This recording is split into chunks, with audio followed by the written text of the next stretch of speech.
Hi friend. क्या आपने भी बहुत ढेर सारे प्रोजेक्ट्स बना लिए हैं एंड पढ़ाई कर ली है, बट अब जब आप रेज्यूमे बनाना जा रहे हैं अपना, तो आपको ये पता ही नहीं कि रेज्यूमे में उसको कैसे लिखना है। एंड अभी प्रॉब्लम ये आ गई है कि अब जब कंपनी को रेज्यूमे भेजते हैं तो शॉर्ट लिस्ट नहीं होती। तो चलिए आज इस प्रॉब्लम को हम सॉल्व करते हैं एंड देखते हैं कि आप अपना रेज्यूमे कंपनीज में जब भेजें और उसको शॉर्ट लिस्ट कैसे करा सकते हैं। तो चलिए स्टार्ट करते हैं। हाय फ्रेंड्स, मैं हूँ अर्पित एंड उम्मीद करता हूँ कि आप लोग बहुत ही सेफ एंड हेल्दी होंगे। ओके, आज हम बात करेंगे रिवर्स रेज्यूमे टेक्निक पे। मैं एक बात बता दूँ, ये टेक्निक मैं पर्सनली भी मैंने नाम दिया है। ओके, अगर आप फाइंड करने की कोशिश करेंगे इंटरनेट पे तो मे बी आपको ये ना मिले। ओके, इसको समझाने के लिए मैं आपको एक स्टोरी बताता हूँ जो कि मेरी पर्सनल है। ओके, तो हुआ क्या, जब मैं जॉब करता था एंड 1 साल के बाद मैंने स्टार्ट किया कि मैं जॉब स्विच करता हूँ। ओके, मैंने अपना रेज्यूमे भेजना कंपनी को स्टार्ट किया, बट प्रॉब्लम ये आती थी कि वो शॉर्टलिस्ट नहीं होते थे कहीं। ओके, एंड मैं सच में बहुत ही ज़्यादा कंपनीज़ में अप्लाई करता था, 50-100 ऐसे कंपनीज़ में अप्लाई करता था एंड मुझे वापस 1 या 2 कॉल ही आती थी, उससे ज़्यादा कॉल्स भी नहीं आती थी एंड वो भी 1-2 कॉल के बाद सब बंद हो जाता था। ओके, तो मैंने ये फिगर आउट किया कि ऐसा हो क्यों रहा है। मैंने अपना रेज्यूमे लिया एंड देखा कि उसमें मैंने वही चीज़ लिखा है जो मैंने सच में एक्चुअली में उस कंपनी में किया है, बट प्रॉब्लम ये हो रही थी कि जिस कंपनी में मैं अप्लाई कर रहा था उसको कुछ और चाहिए था जो कि मेरे में उसको नहीं दिख रहा था, तो वो आगे बढ़ जा रहा था दूसरे कैंडिडेट्स के साथ। तो अब भाई इस प्रॉब्लम को कैसे सॉल्व किया मैंने क्या किया, उस कंपनी को जो चाहिए था मैंने वो रेज्यूमे में लिखना शुरू किया। स्टार्टिंग में मैंने क्या किया, मैंने अपने रेज्यूमे बदला थोड़ा सा। ओके, मैंने 4-5 रेज्यूमे बनाए, 4-5 फॉर्मेट बनाए रेज्यूमे का। एक में वो चीज़ लिखी जो कि मैंने एक्चुअली में किया है, दूसरी में वो चीज़ लिखी जो उस किसी पर्टिकुलर कंपनी को चाहिए होता था, एंड तीसरा एक जेनरिक बनाया। ओके, एंड चौथा 5वां भी मैंने कुछ छोटे छोटे चेंजेस करके रेज्यूमे अप्लाई करना शुरू किया। तो मैंने ये देखा कि उसमें से 2 रेज्यूमे बहुत अच्छा परफॉर्म कर रहे थे। एक वो रेज्यूमे जो किसी कंपनी के स्पेसिफिक टेक स्टैक को टारगेट करता था, एंड दूसरा जेनरिक सॉफ्टवेयर इंजीनियर वाला रेज्यूमे। तो पहला वाला जो था वो मुझे सर्विस बेस्ड कंपनी एंड वो स्टार्टअप जो कि 1 या 2 साल के पुराने हो चुके हैं, क्योंकि उन्होंने अपना टेक स्टैक चुन लिया है एंड वो उस टेक स्टैक के बंदे ढूंढते हैं। तो वहाँ से मुझे एक पहले वाले रेज्यूमे पे कॉल आ रही थी, एंड जो जेनरिक वाला था वहाँ से मुझे MNC से कॉल आ रही थी, लाइक आपका अमेजॉन, फ्लिपकार्ट, बुक माई शो या मेक माई ट्रिप, ये सारी कंपनीज थी, वहाँ से मुझे कॉल आ रही थी। ओके, मुझे वहाँ से पता चला कि भाई रेज्यूमे आपको 2 टाइप से लिख सकते हैं कि आप स्पेसिफिक कौन सा जॉब टारगेट करना चाहते हैं। ओके, आज हम उसी पे बात करेंगे कि मैंने ये पर्सनली कैसे किया एंड आप ये कैसे रिपीट कर सकते हो अपने लिए। तो अब मैं 2 टेक स्टैक लूँगा, 2 टेक्नोलॉजीज, एक फ्रंट एंड के लिए एंड एक बैक एंड के लिए। ओके, ये ईजी हो इसलिए मैं Node.js पे ही रहूँगा। ओके, फ्रंट एंड के लिए React.js एंड बैक एंड के लिए Node.js। ओके, तो अब मैंने React.js मुझे आती है और मुझे Node.js आती है। तो नॉर्मली हम लोग क्या करते हैं, हम लोग React से कोई प्रोजेक्ट बनाएंगे और Node.js से कोई बैकएंड का प्रोजेक्ट लिखेंगे, APIs लिखेंगे एंड वो अपने रेज्यूमे में मेंशन करेंगे। बट प्रॉब्लम यहाँ ये है कि भाई हो सकता है वो कंपनी को, अगली कंपनी को चीज़ चाहिए ही ना हो जो आप बनाए हो। ओके, आपको दिखाना होगा कि भाई जो तुम कर रहे हो वो मैं कर सकता हूँ, हायर मी। ओके, इसको करने के लिए पहले आप कंपनी को समझना होगा। ओके, क्योंकि भाई वो कंपनी जो कर रही है उसके लिए हायर करेगी, आप जो कर रहे हो उसके लिए वो हायर नहीं करेगी। ओके, क्या होगा, आप रिवर्स वे में अपना रेज्यूमे बनाएंगे। रिवर्स वे में मतलब आप रेज्यूमे पहले लिखोगे, पढ़ाई बाद में होगी। ओके, प्लीज आप झूठ नहीं लिखने जा रहे हो। ओके, आप जो भी रेज्यूमे में लिखोगे आपको पता होगा एंड आपको वो पता होना चाहिए, क्योंकि आपको इंटरव्यू में फेल नहीं होना आगे जाके। ओके, बहुत शर्मिंदा हो गया अगर आपको रेज्यूमे में अपनी लिखी हुई चीज़ पता ना हो। ओके, जो भी मैं यहाँ बता रहा हूँ प्लीज़ इसमें से कोई भी चीज़ आप झूठ में नहीं लिखेंगे। ओके, हाँ, तो मैंने कहा कि भाई आप रेज्यूमे पहले बनाओगे, उसके बाद आप उसकी पढ़ाई करोगे। कैसे करेंगे, लेट्स टेक एन एग्जाम्पल। तो मैं ट्विटर का एग्जांपल लूँगा क्योंकि ट्विटर मुझे पर्सनली बेस्ट लगता है। अगर कोई फ्रंट एंड सीख रहा है तो ट्विटर उसको एक बार ट्राई करना चाहिए बनाना, ट्विटर का क्लोन, द होम पेज जो भी टाइमलाइन फीड होती है। तो उसको हम मान लेते बनाया। तो मैंने रिएक्ट से एक ऐप लिखा। हम जानबूझकर पहला वर्जन उस ऐप का लिखेंगे वो बहुत ही गंदा लिखेंगे। ओके, गंदा क्यों लिखेंगे, क्यों, रिएक्ट में हम क्या करेंगे, सारा कोड जो भी आपका फ्रंट एंड में ट्विटर पर दिख रहा है, सारा कोड कुछ ही उल्टी सीधी फाइल्स बना के उसमें लिख देंगे। Okay, no component based development. Okay, हम यहाँ पे कंपोनेंट बेस्ड डेवलपमेंट नहीं करेंगे, जैसे कि आप HTML पूरा एक फाइल लिख दो, ओके, एंड डमी डेटा से वहां पे डेटा दिखा दो। पहला स्टेप क्या किया आपने, आपने एक फाइल में सारा कोड लिखा एंड डमी डेटा दिखाया। तो मैं लिखता हूं डमी डेटा।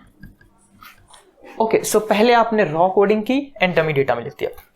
अब मैं इसको डिवाइड करूंगा। डिवाइड कैसे करेंगे, ये तो आपने अब रॉ कोडिंग किया, ये तो फ्रंट एंड है, ये जो है ये आपका फ्रंट एंड है, ये व्यू है जो आपने सामने बनाया है।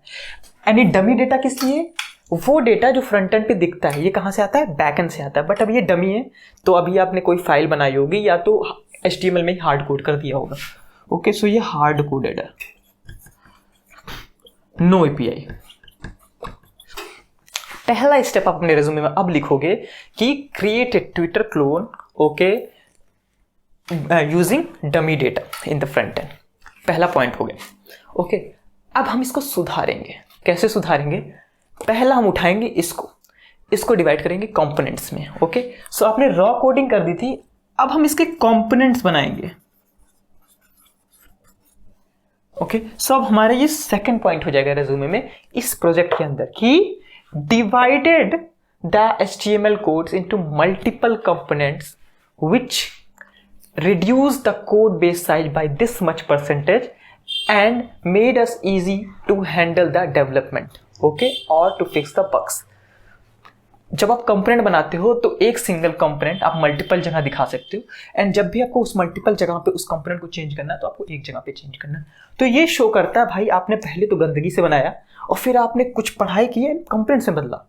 तो ये अब शो करता है कि आप ओनरशिप लेते हो एंड उस चीज को आगे इंप्रूव करना चाहते हो। ये नहीं कि आपने बना दिया और भूल गए, भाई चल रहा है चलने दे, ऐसा नहीं होना चाहिए सॉफ्टवेयर डेवलपर्स के लिए। ओके, अब ये तुमने कंपोनेंट्स बना लिया, इसका कुछ करते हैं।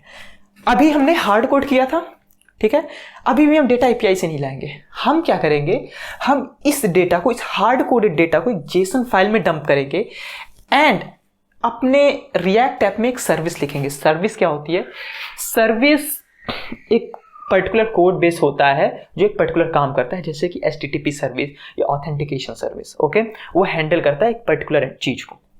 ओके, तो अब हम इस डमी डेटा को लेंगे, इसको क्या करेंगे, JSON फाइल में डंप करेंगे। तो इस डमी डेटा का हम JSON बना देंगे। ओके, एंड एक HTTP सर्विस लिखेंगे।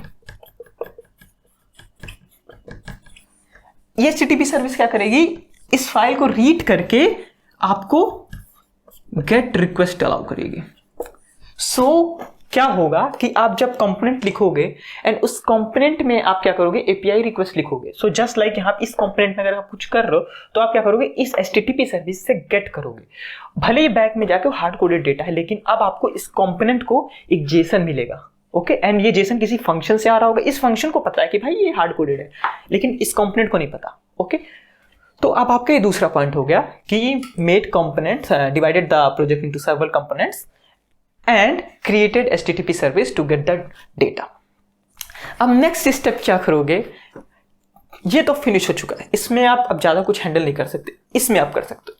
इसमें क्या करोगे कि आप ये जो हार्ड कोडेड JSON है ये बैकएंड से लाओ। बैकएंड से मतलब आप API से लाओ, तो अब आपको API क्रिएट करनी पड़ेगी। ओके, बात क्या करोगे कि सिंपल API क्रिएट करोगे बिना किसी ऑथेंटिकेशन सर्विस के। ओके, ध्यान दीजिएगा कि मैं क्या बोल रहा हूँ, बिना ऑथेंटिकेशन सर्विस के। क्यों, क्योंकि हम स्टेप बाय स्टेप चलना है। क्यों, क्योंकि हमें अपने रेज्यूमे में मेंशन करना है। ऐसा हम क्यों करते हैं, क्योंकि जब रिक्रूटर कोई रेज्यूमे पढ़ता है, इफ वो टेक्निकल बंदा हुआ और वो ये चीजें देखता कि okay he is doing this step by step, तो उसको समझ आता ओके इस बंदे ने इस प्रोजेक्ट में सच में मेहनत की है एंड पढ़ाई की है एंड इसको पता है कि ये क्या करना चाहता है। ठीक है, तब हम इस पे आते हैं। अब ये अभी भी ये हमारा JSON जो है रिएक्ट ऐप में ही लाई करता है। Okay, so same as hard coded data, but एक HTTP सर्विस है बीच में जो JSON को रीड करती है एंड ये फंक्शन आप एक्सपोर्ट करते हो बाकी कंपोनेंट्स को। अब हम इस JSON को API में बदलेंगे, तो अब हम अपना लिखेंगे API। ओके, API के लिए आप Express.js यूज कर सकते हो या कोई भी अपना मन पसंदीदा फ्रेमवर्क यूज कर सकते हो, Django या Spring। ओके, तो अब हमें इस JSON को API में बदलना है। एक और बात ध्यान देना, आपने HTTP सर्विस लिखी हुई है तो आपको ज्यादा मेहनत नहीं करनी पड़ेगी। ओके, तो अब हमने API लिखी, मान लेते हैं ये JSON जो आपका है, आपने एक API एक्सपोज की कि समवेयर फ्रॉम API डेटा, यहां से आपको ये सेम डेटा मिलता है मान लेते हैं। ओके, एंड आपको अब इस पे गेट रिक्वेस्ट माननी है। तो आप क्या करोगे, जब पहले आपने इस HTTP सर्विस का कोड लिखा था तो आप ये फाइल रीड कर लेते थे, बट आप अब किसी लाइब्रेरी की मदद से, लाइक Axios की मदद से इसमें कोड लिख दोगे, डॉट गेट क्या ये, ओके, एंड इसको रिटर्न कर दो। तो होगा क्या कि आपको यहाँ पे कुछ चेंजेस नहीं करने पड़ेंगे। ओके, पहले भी इसको जेसन मिलता था, अभी भी रिटर्न करके आप इसको जेसन ही दे रहे हो, ठीक है।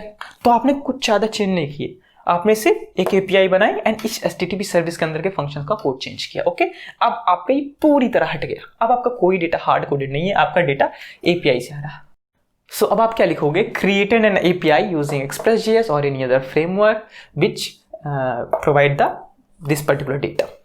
ओके, सो अब इससे आपने 4 से 5 पॉइंट बना लिए। ओके, अभी भी चीजें बाकी हैं। अब हम क्या कर सकते हैं, डेटा आ रहा है लेकिन ये डेटा कोई भी एक्सेस कर सकता है वर्ल्ड वाइड। हम इसको सिक्योर करेंगे, हम ऑथेंटिकेशन ऐड करेंगे। ओके, सो ऑथेंटिकेशन ऐड करने के लिए हम API में अपने, या तो हम JWT मेथड यूज कर सकते हैं या कोई other authentication provider third party, okay, like Google का, फेसबुक का, जो भी आपको समझ में आता है, जो भी आपको यूज करना है। ओके, इससे आपका रेज्यूमे ही बढ़ेगा, कुछ कम नहीं होने वाला। आप मल्टीपल यूज कर सकते हो, आप सिंगल यूज कर सकते हो। ओके, तो आप एक कोई ऑथेंटिकेशन सर्विस लिखोगे JWT पे या other third party authentication, okay, and API में ऐड करोगे। ओके, इसके बाद क्या होगा, यहाँ पे भी एक सर्विस ऐड होगी। ये HTTP सर्विस को अब एक टोकन बेस्ड ऑथेंटिकेशन करवाना होगा हमें, बट वो टोकन कैसे मिलेगा, हमें पहले /login पर रिक्वेस्ट माननी होगी, ये हमें रिटर्न करेगा टोकन। ओके, मैं JWT की बात कर रहा हूँ, इसमें भी टोकन रिटर्न होगा, बट इंटरनली आपको रिक्वेस्ट मानना होगा उस सर्वर पे, जिसका भी आप यूज कर रहे हो सिस्टम। तो ये टोकन रिटर्न करेगा एंड ये टोकन फिर हर HTTP सर्विस में जो आप गेट रिक्वेस्ट मार रहे हो, इसके हेडर में ऑथराइजेशन करके आएगा। ओके, ये टोकन हर बार, ताकि आपकी API इसको वेरीफाई कर पाए। तो अब आपने ऑथेंटिकेशन ऐड कर दिया ऐसे। अब यहाँ पे एक और सर्विस आप बना सकते हो जिसको आप कह सकते हो ऑथेंटिकेशन सर्विस। सो इस ऑथेंटिकेशन सर्विस में आपके क्या फंक्शंस होंगे, एक तो लॉगिन करवाएगा और एक ये बताएगा क्या ये particular user is authenticated. Okay, तो उस फंक्शन को आप throughout the app use कर सकते हैं to check if the user is authenticated. Okay, so आपने HTTP सर्विस बना ली, ऑथेंटिकेशन सर्विस बना ली, बैकएंड में ऑथेंटिकेशन इंप्लीमेंट कर दिया यूजिंग JWT और any other third party services. अब आपके रिज्यूमे में कम से इसी सेम प्रोजेक्ट में कम से कम 10 लाइनें होंगी। ओके, अब यहां से शुरू होता है मजा। आपने सारी चीजें यहां पे सीख ली हैं, तो अब क्या होगा, अगर आप एक और प्रोजेक्ट ऐड कर देते हो तो आपको कोई कोड करना नहीं पड़ेगा, आपको पता है कि लिखना क्या है।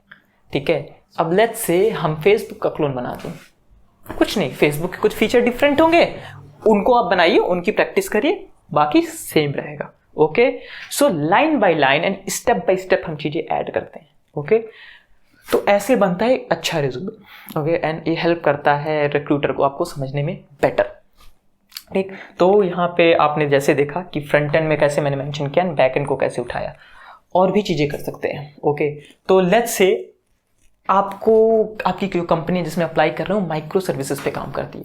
सो मैं सिंपल सा एक्सप्लेनेशन दे देता हूँ माइक्रो सर्विसेज का। माइक्रो सर्विसेज कुछ नहीं होता है, जस्ट सेट ऑफ APIs होता है जो अलग अलग काम करते हैं। ऐसा क्यों करते हैं, ताकि हम उनको कहीं अलग से होस्ट कर सके, उनकी एक सेट API जो आपने लिखी है उसको मल्टीपल बना के हम रन करवा सके, ताकि एक फेल हो तो बाकी सारी जो चल रही हैं वो संभाल लें चीज़ें। ओके, तो ये होता है माइक्रो सर्विसेज। माइक्रो सर्विसेज मतलब एक पर्टिकुलर प्रोग्राम जो एक पर्टिकुलर काम करता है। ओके, सो लेट्स से आपने ट्विटर का क्लोन बनाया, अब आपको ट्रेंड्स दिखाने हैं, उसमें आपने ट्रेंड्स इंप्लीमेंट करना चाहा, एक सर्विस लिख दीजिए अलग से। आपने बैकएंड तो लिखा ही, जेनरिक बैकएंड होगा आपके इस पर्टिकुलर ट्विटर क्लोन का, लेकिन एक और बैकएंड लिखिए, एक और एक्सप्रेस ऐप लिखिए, या अब यहाँ पे अच्छी बात ये है कि आप पाइथन चुन लो। अगर आपने यहाँ एक्सप्रेस चुना है तो आप जेंगो चुन लो, जेंगो चुना है तो एक्सप्रेस या स्प्रिंग चुन लो, या रूबी और रेल्स जो भी आपको चुनना चुन लो दूसरी API बनाने के लिए। क्यों, क्योंकि उनको तो भाई एक API को दूसरे API से ऑन HTTP रिक्वेस्ट ही बात करनी है। ओके, तो कोड का कोई यहाँ पे वो लेना देना नहीं है, आपको इस लिंक पे रिक्वेस्ट मारनी होती है एक API से दूसरे API में बात करने के लिए, या एक सर्विस से दूसरी सर्विस में बात करने के लिए। ओके, तो अब आप क्या करोगे, लेट्स से आपने जेंगो चुन लिया, अब जेंगो में आप ट्रेंड्स का लिखोगे, तो ट्रेंड्स के लिए आपने मान लीजिए दूसरी सेट ऑफ API यहाँ पे बना दी, तो ट्रेंड्स के लिए आप क्या करोगे, एक ट्रेंड्स नाम का URI बनाओगे उस पर्टिकुलर होस्ट एंड पोर्ट पे, क्योंकि बिकॉज इसका होस्ट एंड पोर्ट डिफरेंट होगा, इसका होस्ट एंड पोर्ट डिफरेंट होगा क्योंकि डिफरेंट APIs है। ओके, एंड ये क्या करेगा, ये रिटर्न करेगा लिस्ट ऑफ ट्रेंड्स।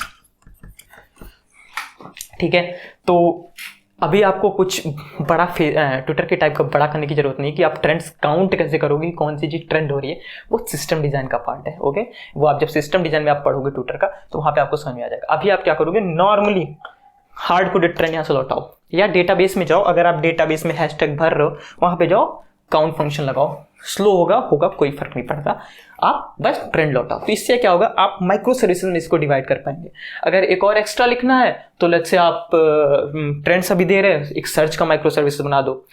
एक और चीज मान लेते हैं आपने सर्च किया कोई चीज, तो डेटाबेस में क्या होगा, डेटाबेस सर्चिंग के लिए नहीं बना है, फुल टेक्स्ट सर्च के लिए नहीं बना है, तो आप यहाँ क्या यूज कर सकते हो, पीछे आप इलास्टिक सर्च यूज कर सकते हो बैकएंड में। तो अगर आप एक अलग से और सर्विस बना रहे हो जो कि सर्च के लिए काम करता है, लेट्स से आपने एक और सर्विस बनाई जो कि सर्च के लिए काम कर रहा है, एंड आपने इस API में, क्योंकि ये API है, सर्विस API सेम चीज होगी, ठीक है, तो आपने इस सर्विस में इलास्टिक सर्च का कोड लिख दिया एंड इलास्टिक सर्च में आपने डेटा डंप किया हुआ पहले से, तो अब यहाँ पे सर्चिंग प्रोवाइड करेगा। तो अगर आपका URL है सर्च विथ सम क्वेरी, यहाँ पे आपकी कोई क्वेरी होगी, ये क्वेरी आप यहाँ पे इलास्टिक सर्च में जाके सर्च करेंगे, ये जो आपकी क्वेरी है।